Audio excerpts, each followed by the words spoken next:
Welcome back to Geek Recommends. Today, I'm breaking down 20 underrated sci-fi series and films you should absolutely watch. So let's get into it. Starting off with Planets, a series set in 2075 where space travel has become an everyday reality. The premise might sound mundane at first.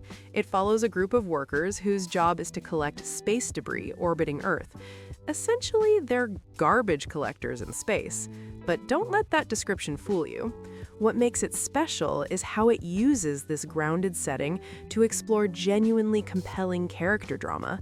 The first half of the series plays almost like a workplace comedy, introducing you to the eccentric crew of the debris section.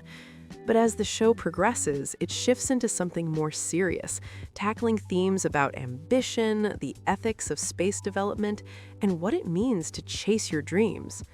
The character development here is exceptional. Every member of the crew gets their moment in the spotlight, and the way their relationships evolve over the course of the series feels authentic. The main character, Hachimaki, goes through some genuinely challenging growth that might actually make you uncomfortable at times, but that's part of what makes it work. These characters feel real, flaws and all. If you're looking for a sci-fi anime that prioritizes thoughtful storytelling over spectacle, Planets is an excellent choice. Next up is Super Dimension Fortress Macross, originally released in 1982. This is one of those foundational mecha series that helped shape the genre, yet it often gets overshadowed by other franchises like Gundam.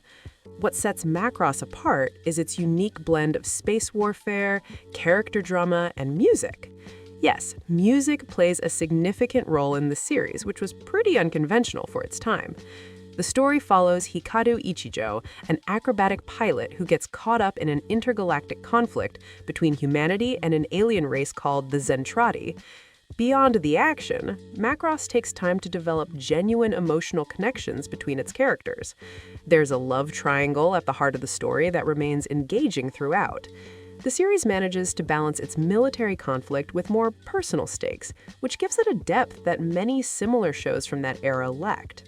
The animation has aged, as you'd expect from something over 40 years old, but the writing still holds up remarkably well.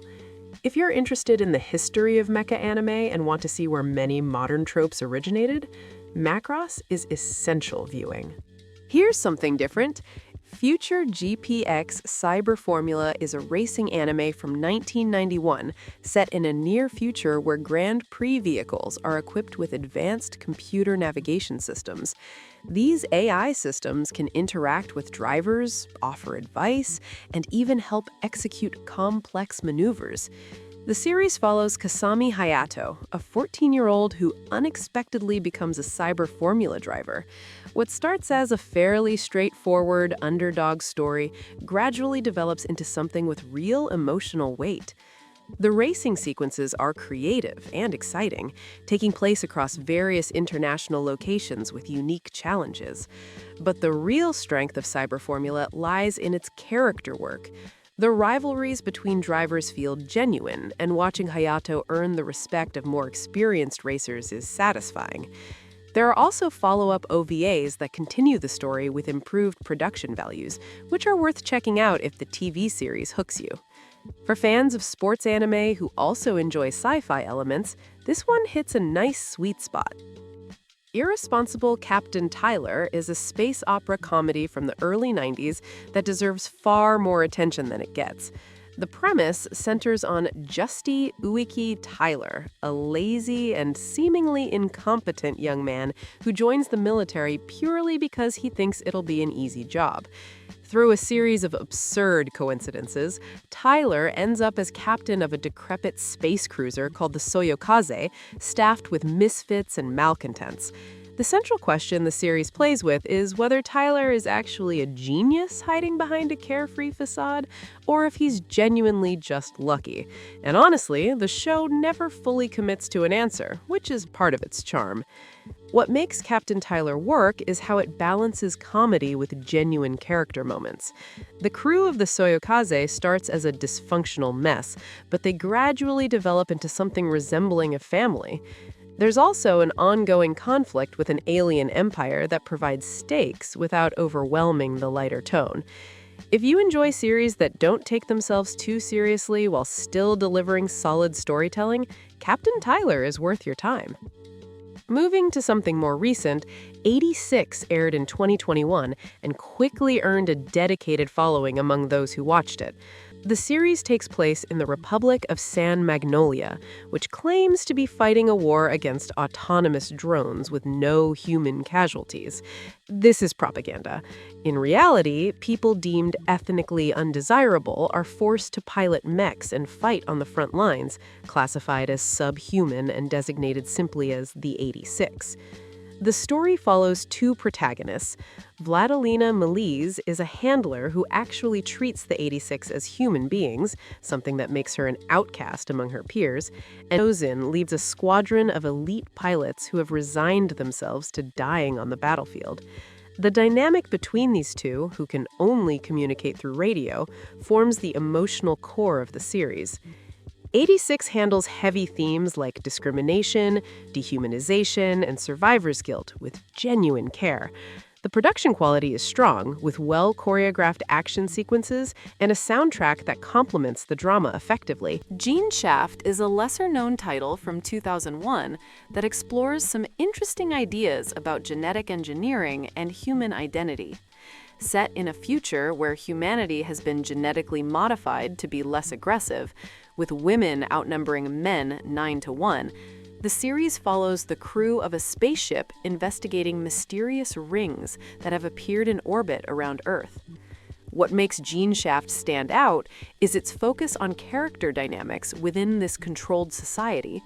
Different crew members have varying perspectives on their engineered world, and watching these viewpoints clash creates engaging drama. The protagonist, Mecha, struggles with her place in the system, which serves as the emotional through line. The series doesn't lean heavily on fan service despite its premise, instead focusing on psychological tension and interpersonal conflict. There's a giant robot involved, but this isn't really a mecha action show. The mech serves more as a plot device than a focus. Kurau Phantom Memory is set in 2100 and follows a woman named Kurau, who as a child was struck by mysterious energy beings called Rhinax during an experiment. Her body now hosts one of these entities, granting her supernatural abilities, but also making her a target for authorities. The series shines in its portrayal of relationships. The bond between Kurau and Christmas, another Rhinax who emerges from her, is handled with genuine warmth. It's not romantic in the traditional sense, but there's an intimacy to their connection that feels meaningful. The pacing is steady, with flashbacks integrated smoothly to develop character backgrounds. If you're drawn to sci-fi that prioritizes emotional storytelling over action spectacle, Kurau is a quiet gem worth discovering. The Third is set in a post-apocalyptic world where a race called the Third, distinguished by a third eye on their foreheads, rules over humanity. Our protagonist is Honoka, a skilled swordswoman who works as a jack of all trades, taking on various jobs across the desert wasteland. What sets this series apart is its almost novel-like presentation. There's a narrator who provides insight into characters' thoughts and the world's lore, giving it a distinct storytelling flavor. Honoka's travels bring her into contact with various people and situations, each contributing to the world building. The action sequences are well animated, and Honoka herself is a capable protagonist who can hold her own without relying on others. Her tank, which has an AI personality, adds some lighter moments to balance the more serious elements. For fans of post-apocalyptic settings with a touch of mystery, The Third offers an engaging journey. Genocidal Organ is a film based on a novel by Project Ito, who also wrote Harmony and The Empire of Corpses. Set in a near future where surveillance states have emerged in response to terrorism, the story follows an intelligence agent named Clavis Shepard as he hunts a mysterious American named John Paul, who seems connected to genocides breaking out across the developing world. The film tackles some challenging themes about language, violence, and humanity's capacity for atrocity. It's not light viewing by any means. The action sequences are well executed, and the production values are strong throughout. Freedom is a 7-episode OVA produced in partnership with Nissin Cup Noodles, of all things. Yes, there's product placement, but beyond that corporate quirk, Freedom tells a compelling story about a lunar colony in 2267, long after Earth was rendered uninhabitable.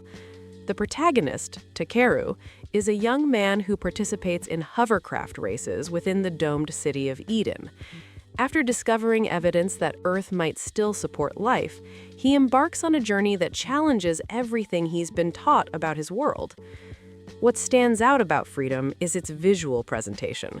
The animation is entirely done in 3D cel-shaded CG, which looked impressive for its time and still holds up reasonably well. The character designs come from Katsuhiro Otomo of Akira fame, which gives it a distinctive aesthetic. The story moves at a brisk pace across its 7 episodes, and while the ending might feel a bit rushed, the journey is engaging throughout. Worth checking out for its unique visual style and solid adventure narrative. Pale Cocoon is a short OVA, running just over 20 minutes, but it leaves a lasting impression. Set in a future where Earth's surface has been devastated, the story follows a man named Ura who works in an archive recovery department, restoring digital records from the past. The atmosphere here is melancholic and contemplative. As Ura pieces together fragments of humanity's history, questions arise about what was lost and whether the past can ever truly be understood. Visually, Pale Cocoon is beautiful. The blend of 3D backgrounds and 2D characters is handled expertly, creating a sense of scale and isolation. The musical score, featuring piano and light orchestration, complements the mood perfectly. For such a brief runtime, Pale Cocoon packs in substantial emotional weight. If you have 20 minutes to spare and want something thought-provoking, this one's for you. Astra Lost in Space follows a group of teenagers who, during a routine space camp trip in 2063, are suddenly transported thousands of light years from home. Stranded with limited resources, they must work together to make their way back to Earth, planet hopping to gather supplies along the way. What starts as a survival adventure gradually reveals deeper mysteries about the characters and the world they come from. Each crew member gets development, with personal arcs that tie into the larger narrative. The protagonist, Kanata, is earnest and determined without being obnoxious, which makes him easy to root for. The series balances lighter moments with genuine tension effectively. If you enjoy adventure stories with a strong cast and a mystery element, Astra Lost in Space is an easy recommendation. Inuyashiki comes from Hiroya Oku, the creator of Gantz, and shares some of that series' darker sensibilities. The story follows 2 people who are caught in a mysterious explosion and wake up as mechanized weapons in human form. One is Ichiro Inuyashiki, a 58-year-old man who was just diagnosed with terminal cancer and feels unloved by his family. The other is Hiro Shishigami, a high school student with sociopathic tendencies. The contrast between these 2 characters drives the series. Ichiro uses his new powers to help others, finding purpose for the first time in years. Hiro uses his to kill, initially out of curiosity and later with increasing malice. Their inevitable collision forms the core conflict. Doesn't shy away from graphic violence, so be warned if that's not something you enjoy.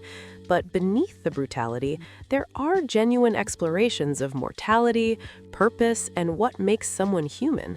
The series is only 11 episodes, so it moves quickly and doesn't overstay its welcome.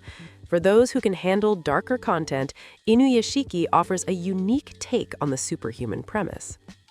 These 2 entries from Leiji Matsumoto's interconnected universe deserve mention together. Galaxy Express 39 follows a young boy named Tetsuro who boards a mysterious space train to travel to a planet where he can obtain a mechanical body, seeking immortality and revenge. The Galaxy Railways focuses on the space defense force that protects the galaxy's railway systems. Both series are steeped in Matsumoto's signature aesthetic, with its elongated character designs and romanticized vision of space travel. Galaxy Express 39 leans more philosophical, exploring questions about what it means to be human and whether immortality is truly desirable. The Galaxy Railways is more action-oriented, following episodic adventures of the SDF crew. These are older works with animation that reflects their era, but they possess a charm and thoughtfulness that holds up. If you appreciate classic space opera with a contemplative streak, either of these series could connect with you. Noein takes concepts from quantum physics and weaves them into a story about parallel dimensions and childhood connections. In a future dimension called Lacrima, soldiers called Dragon Knights travel to our present to find something called the Dragon Torque, which turns out to be a young girl named Haruka. What makes Noein interesting is how it balances sci-fi concepts with grounded character drama. The story is primarily about Haruka and her friends dealing with the pressures of growing up, with the dimensional conflict serving as a backdrop that amplifies those themes. The Mardock Scramble trilogy consists of 3 films adapting To Ubakata's novel. The story follows Rune Balat, a teenage prostitute who's nearly killed by her client, a casino manager named Shell. She's saved and rebuilt using illegal technology, gaining the ability to interface with electronics. Partnered with a shape-shifting AI named Ufkok, she pursues justice against Shell. These films don't pull their punches. The content is mature, dealing with trauma, exploitation, and identity. But there's also a genuine story about healing and reclaiming agency woven through the violence. Rune's journey from victim to someone capable of fighting back is handled with care. The animation quality is consistent across all 3 films, with creative action sequences that take advantage of Rune's unique abilities. Toward the Terra is a space opera spanning decades, following the conflict between baseline humans and the Mu, psychic mutants who are persecuted by the computer systems that control humanity. The story primarily follows Jomi, a young man who discovers he's a Mu, and Keith, an ambitious human climbing the ranks of the ruling system. What sets Toward the Terra apart is its scope. You watch characters age from childhood to adulthood, and the relationships between them evolve accordingly. The conflict isn't simply good versus evil. Both sides have understandable motivations, and the series takes time to explore perspectives from multiple characters. The original manga won significant awards in Japan, and the 2007 animation adaptation does it justice. There's no filler, and the pacing keeps things moving without sacrificing character development. The conclusion wraps things up in a satisfying manner, which is always appreciated. For fans of epic sci-fi with strong character focus, Toward the Terra is an excellent choice. Promare is a feature film from Studio Trigger and director Hiroyuki Imaishi, who previously worked on Gurren Lagann and Kill la Kill. The story is set in a world where mutants called Burnish can generate and control flames. A firefighting team called Burning Rescue battles against Burnish terrorists, with their newest recruit, Gallo, taking center stage. As the plot unfolds, revelations complicate the simple hero versus villain dynamic. Visually, Promare is stunning. The color palette is vibrant, the animation is fluid, and the action sequences are choreographed for maximum impact. The 3D CG is integrated seamlessly with traditional animation, creating a distinctive look. The Big O is a fascinating blend of mecha action and noir aesthetics.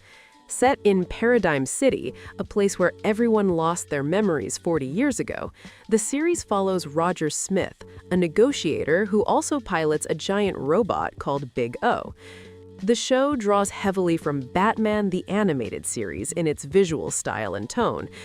Roger operates like a noir detective, complete with a loyal butler and a mysterious android companion named Dorothy. The episodic structure in the first season gradually gives way to an overarching mystery in the second. What makes the Big O memorable is its atmosphere. The city feels genuinely mysterious, and the questions about what happened 40 years ago keep you invested.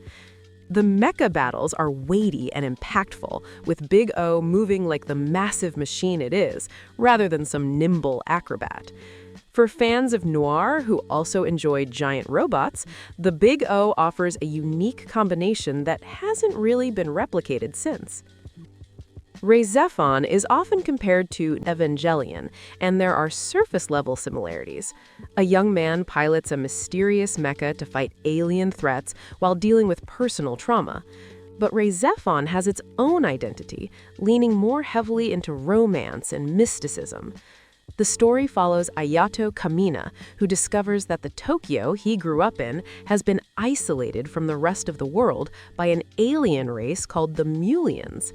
He becomes connected to a mecha called RahXephon and is drawn into the conflict between humanity and the invaders. Where RahXephon distinguishes itself is in its artistic sensibilities. The series is beautiful with careful attention to color and composition. Music and sound are thematically important, reflected in both the plot and the presentation. The romance at the heart of the story is handled with genuine emotion, building to a conclusion that many find satisfying. RahXephon requires patience. It's slow and contemplative, with mysteries that unfold gradually. But for those who appreciate character-driven storytelling with artistic flair, it offers rewards that more action-focused shows cannot match. That's 20 underrated sci-fi anime that deserve a spot on your watch list. But here's the thing, there are plenty more where these came from. So if you enjoyed this video, keep an eye out for part 2, where I'll be covering another 20 underrated sci-fi anime. In the meantime, let me know in the comments which of these you've already seen and what you thought of them. And thanks for watching Geek Recommends. I'll see you in the next one.